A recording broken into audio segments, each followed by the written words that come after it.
कोरोनाची डोकेदुखी संपली असं कुठे वाटत असतानाच पुन्हा एकदा कोरोनामुळे जगाची चिंता वाढली आहे।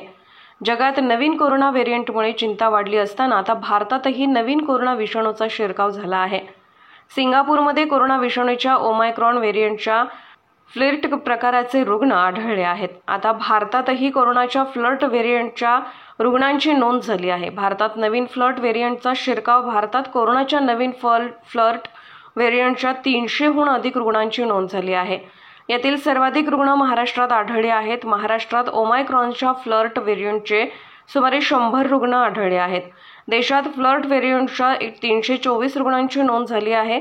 देशात महाराष्ट्रासह गोवा, कोलकाता, ओडिशा, उत्तराखंड, राजस्थान, गुजरात या राज्यामध्ये नवीन व्हेरिएंटचे रुग्ण आढळले आहेत।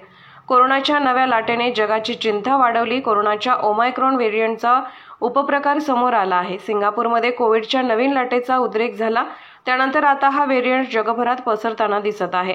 कोरोनाच्या नव्या लाटेने जगाची चिंता वाढवली आहे। सध्या सिंगापूरमध्ये KP1 आणि KP2 याची 2/3 प्रकरणाची नोंद झाली आहे।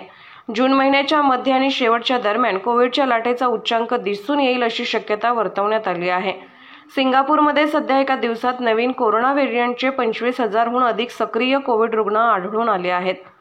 ओमायक्रॉन व्हेरिएंटचे 2 उपप्रकार KP1 आणि KP2 आढळले। गेल्या काही दिवसांपासून जगभरात कोरोना रुग्णांची संख्या स्थिर होती, मात्र आता पुन्हा एकदा प्रकरणामध्ये वाढ होताना दिसत आहे।